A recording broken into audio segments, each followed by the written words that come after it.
ಅಧ್ಯಕ್ಷರೇ, ಸದಸ್ಯರು ಕೇಳಿದ ಪ್ರಶ್ನೆ 2 ವರ್ಷದಿಂದ ರಾಜ್ಯ ಸರ್ಕಾರದಿಂದ ಮನೆಗಳು ಕೊಟ್ಟಿಲ್ಲ ಅಂತ ಪ್ರಶ್ನೆನ ಕೇಳಿದ್ದಾರೆ. 2 ವರ್ಷದಿಂದ ಮನೆ ಕೊಡೋಕ್ಕೆ ಸಾಧ್ಯ ಆಗಿಲ್ಲ. ಕಾರಣ ಅಂದರೆ ಹೋದ ಬಜೆಟಲ್ಲೂ ಬಜೆಟಲ್ಲಿ ಅನ್ಕಂಪ್ಲೀಟ್ ಮನೆಗಳು ಆಗಿತ್ತು. 9 ಲಕ್ಷ ಅನ್ಕಂಪ್ಲೀಟ್ ಮನೆಗಳು ಆಗಿತ್ತು. ಆ ಮನೆಗಳು ಕಂಪ್ಲೀಟ್ ಮಾಡಿ ಅಂತ ಹೋದ ಬಜೆಟಲ್ಲಿ ಘೋಷಣೆ ಕೊಟ್ಟಿದ್ರು. ಈಗ ಪೆಂಡಿಂಗ್ ಮನೆಗಳು ಇದೆ, ಕೆಲಸಗಳು ಆಗ್ತಾ ಇಲ್ಲ ಅಂತ ಮನೆ ಸದಸ್ಯರು ಕೇಳಿದ ಪ್ರಶ್ನೆಗೆ ಆ ಮನೆಗಳು ನಾವು ಕಟ್ಟಂಗಿಲ್ಲ, ಅವರೇ ಕಟ್ಕೊಳ್ಳೋದು ಮನೆಗಳು. ಅವರೇ ಕಟ್ಕೊಂಡು 1,20,000 ನಿಗದಿ ಏನು ಮಾಡಿದ್ದೀವಿ ನಾವು ಹಂತ ಕೊಡ್ತೀವಿ. ನಾವೇನು ಮನೆ ನಾವು ಕಟ್ಟೋದು ಮನೆ ಅಲ್ಲ, ಅವರೇ ಕಟ್ಕೊಳ್ಳೋದು ಮನೆಗಳು ಕಟ್ಟಬೇಕಾಗಿರೋದು. ಈ ವರ್ಷ ನಾನು ಮನೆಯ ಮುಖ್ಯಮಂತ್ರಿಗೆ ಬೇಡಿಕೆ ಇಟ್ಟಿದ್ದೀನಿ. ಈ ಬಜೆಟಲ್ಲಿ ಏನು ನಾವು 1,20,000 ಕೊಡ್ತೇವೆ. ಪ್ರತಿ ವರ್ಷ ಹಿಂದಿನ ಸರ್ಕಾರದಲ್ಲಿ ಸಿದ್ದರಾಮಯ್ಯ ಮುಖ್ಯಮಂತ್ರಿ ಇರುವಾಗ 2013 ಹಿಡ್ಕೊಂಡು 2018ವರೆಗೂ 14,53,000 ಮನೆಗಳು ಕೊಟ್ಟಿದ್ದರು. ಆಮೇಲೆ 2018 ಹಿಡ್ಕೊಂಡು 2023ವರೆಗೂ ಬರೀ 5 ಲಕ್ಷ ಮನೆಗಳು ಕೊಟ್ಟಿದ್ದರು.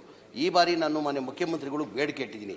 ತಾವೇನು 1,20,000 ಕೊಡ್ತಾ ಇದ್ದೀರಾ, ಅದಕ್ಕೆ ಟಾರ್ಗೆಟ್ ಪ್ರತಿ ವರ್ಷ 3 ಲಕ್ಷ ಟಾರ್ಗೆಟ್ ಕೊಡ್ತಾರೆ. ಟಾರ್ಗೆಟನ್ನು ಕಡಿಮೆ ಮಾಡಿ 1.5 ಲಕ್ಷ ಇಟ್ಟು 3 ಲಕ್ಷ ಜನರಲ್ಗಿಡಿ, 3.5 ಲಕ್ಷ SC ST ಗಿಡಿ ಅಂತ ಕೇಳಿದ್ದೀನಿ. ಹಾಗಾಗಿ ಈ ವರ್ಷ ಹೊಸ ಮನೆಗಳು ಕೊಡ್ತಾರಂತ ನಾನು ನಿರೀಕ್ಷೆ ಇಟ್ಕೊಂಡಿದ್ದೀನಿ. ಯೂನಿಟ್ ಕಾಸ್ಟ್ ರೈಸ್ ಮಾಡಿದ್ದು ಯಾರು ಕಟ್ಕೊಂಡು. ಅಧ್ಯಕ್ಷರೇ, ಮಾನ್ಯ ಸಚಿವರು ಉತ್ತರ ಕೊಡುವಂಥ ಸಂದರ್ಭದಲ್ಲಿ ಏನು ಹೇಳಿದ್ರು, ಹಿಂದಿನ ಸರ್ಕಾರದಲ್ಲಿ ಏನು ಮನೆಗಳು ಮಂಜೂರು ಮಾಡಿದ್ರು ಅದಕ್ಕೆ ಹಣ ಹಿಡ್ದೇನೆ ಇವತ್ತು ಅವೆಲ್ಲ ಕೂಡ ಪ್ರಗತಿ ಆಗೋದಕ್ಕೆ ಸಾಧ್ಯ ಆಗಲಿಲ್ಲ.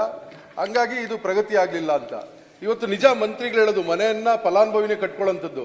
ಆದರೆ ಫಲಾನುಭವಿ ಕಟ್ತಾನೆ, ಅವನಿಗೆ ಸರಿಯಾದ ಸಮಯಕ್ಕೆ ಆ ಮನೆ ಕಟ್ಟೋದಕ್ಕೆ ಬಿಲ್ಸ್ ಬಂದ್ರೆ ಮಾತ್ರ ಕಟ್ಟಕ್ಕೆ ಸಾಧ್ಯ. ಯಾಕಂದ್ರೆ ಇವತ್ತು 1,20,000 ಯಾರು ಮನೆ ಕಟ್ಟಕ್ಕೆ ಸಾಧ್ಯ ಇಲ್ಲ. ಅಥವಾ SC ST ಗೆ ಇವತ್ತು 1,64,000 ಕೊಡ್ತೀರಾ, ಅದರಲ್ಲೂ ಮನೆ ಕಟ್ಟಕ್ಕೆ ಸಾಧ್ಯ ಇಲ್ಲ. ಇವತ್ತು ಹಿಂದೆ ಸಿದ್ದರಾಮಯ್ಯ ಸಾಹೇಬರು 2013ರಲ್ಲಿ ಸರ್ಕಾರಕ್ಕೆ ಅಧಿಕಾರಕ್ಕೆ ಬಂದಾಗ 70,000 75,000 ಇದ್ದಿದ್ದು 1,20,000 ಮಾಡಿದ್ರು. ಅದಾದ್ಮೇಲೆ ಬಂದಂತ ಸರ್ಕಾರಗಳು, ಅದು ಕುಮಾರಸ್ವಾಮಿ ಅವ್ರ ಸರ್ಕಾರ ಇರ್ಬೋದು ಅಥವಾ ಯಡಿಯೂರಪ್ಪನವರು ಮತ್ತೆ ಬಸವರಾಜ ಬೊಮ್ಮಾಯಿ ಅವ್ರ ಸರ್ಕಾರ ಇರ್ಬೋದು, ಇದರ ಬಗ್ಗೆ ಅವರು ಗಮನ ಹರಿಸಬೇಕಿತ್ತು. ಇವತ್ತು ಏನು ಕಟ್ಟಡದ ನಿರ್ಮಾಣ ವೆಚ್ಚ ಏನಾಗಿದೆ, ಇವತ್ತು ಸಾಮಗ್ರಿಗಳ ವೆಚ್ಚ ಏನಾಗಿದೆ, ಕೂಲಿ ಏನಾಗಿದೆ, ಸಿಮೆಂಟ್ ಏನಾಗಿದೆ, ಇವೆಲ್ಲ ಕೂಡ ಯೋಚನೆ ಮಾಡಿ ಅವರು ಮನೆಗಳ ನಿರ್ಮಾಣ ವೆಚ್ಚವನ್ನು ಹೆಚ್ಚು ಮಾಡಿದ್ರೆ ಇವತ್ತು ಪ್ರಗತಿ ಆಗ್ತಾ ಇತ್ತು. ಹಂಗಾಗಿ ಇವತ್ತು ಮಾನ್ಯ ಸಚಿವರು ಹೇಳ್ತಾ ಇದ್ದಾರೆ 3 ಲಕ್ಷದವರೆಗೂ ಏರ್ಸೋದಕ್ಕೆ ನಾನು ಈಗಾಗಲೇ ಮುಖ್ಯಮಂತ್ರಿಗಳನ್ನ ಮನವಿ ಮಾಡ್ತೀವಿ ಅಂತೇಳಿ. 3 ಲಕ್ಷ ಕೂಡ ಸಾಕಾಗ. ಮಾನ್ಯ ಅಧ್ಯಕ್ಷರೇ, ಸದಸ್ಯರು ಕೇಳಿದ ಪ್ರಶ್ನೆ 2 ವರ್ಷದಿಂದ ರಾಜ್ಯ ಸರ್ಕಾರದಿಂದ ಮನೆಗಳು ಕೊಟ್ಟಿಲ್ಲ ಅಂತ ಪ್ರಶ್ನೆನ ಕೇಳಿದ್ದಾರೆ.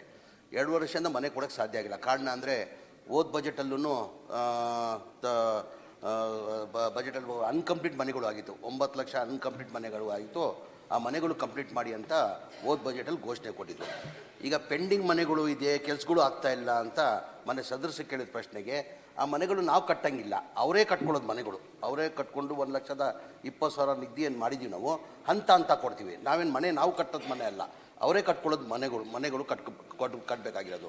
ಈ ವರ್ಷ ನಾನು ಮನೆಯ ಮುಖ್ಯಮಂತ್ರಿಗೆ ಬೇಡಿಕೆ ಇಟ್ಟಿದ್ದೀನಿ. ಈ ಬಜೆಟಲ್ಲಿ ಏನು ನಾವು 1,20,000 ಕೊಡ್ತೇವೆ. ಪ್ರತಿ ವರ್ಷ ಹಿಂದಿನ ಸರ್ಕಾರದಲ್ಲಿ ಸಿದ್ದರಾಮಯ್ಯ ಮುಖ್ಯಮಂತ್ರಿ ಇರುವಾಗ 2013 ಹಿಡ್ಕೊಂಡು 2018ವರೆಗೂ 14,53,000 ಮನೆಗಳು ಕೊಟ್ಟಿದ್ದರು. ಆಮೇಲೆ 2018 ಹಿಡ್ಕೊಂಡು 2023ವರೆಗೂ ಬರೀ 5 ಲಕ್ಷ ಮನೆಗಳು ಕೊಟ್ಟಿದ್ದರು.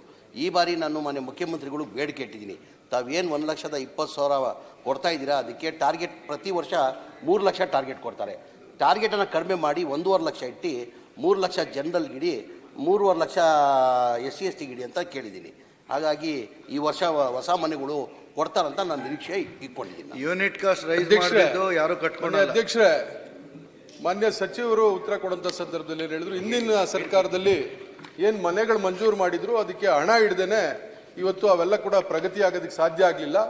ಹಂಗಾಗಿ ಇದು ಪ್ರಗತಿ ಆಗಲಿಲ್ಲ ಅಂತ ಇವತ್ತು ನಿಜ ಮಂತ್ರಿಗಳು ಹೇಳೋದು ಮನೆಯನ್ನ ಫಲಾನುಭವಿನೇ ಕಟ್ಕೊಳ್ಳೋಂಥದ್ದು. ಆದರೆ ಫಲಾನುಭವಿ ಕಟ್ತಾನೆ, ಅವನಿಗೆ ಸರಿಯಾದ ಸಮಯಕ್ಕೆ ಆ ಮನೆ ಕಟ್ಟೋದಕ್ಕೆ ಬಿಲ್ಸ್ ಬಂದ್ರೆ ಮಾತ್ರ ಕಟ್ಟಕ್ಕೆ ಸಾಧ್ಯ. ಯಾಕಂದ್ರೆ ಇವತ್ತು 1,20,000 ಯಾರು ಮನೆ ಕಟ್ಟಕ್ಕೆ ಸಾಧ್ಯ ಇಲ್ಲ. ಅಥವಾ SC ST ಗೆ ಇವತ್ತು 1,64,000 ಕೊಡ್ತೀರಾ, ಅದರಲ್ಲೂ ಮನೆ ಕಟ್ಟಕ್ಕೆ ಸಾಧ್ಯ ಇಲ್ಲ. ಇವತ್ತು ಹಿಂದೆ ಸಿದ್ದರಾಮಯ್ಯ ಸಾಹೇಬರು 2013ರಲ್ಲಿ ಸರ್ಕಾರಕ್ಕೆ ಅಧಿಕಾರಕ್ಕೆ ಬಂದಾಗ 70,000 75,000 ಇದ್ದಿದ್ದು 1,20,000 ಮಾಡಿದ್ರು.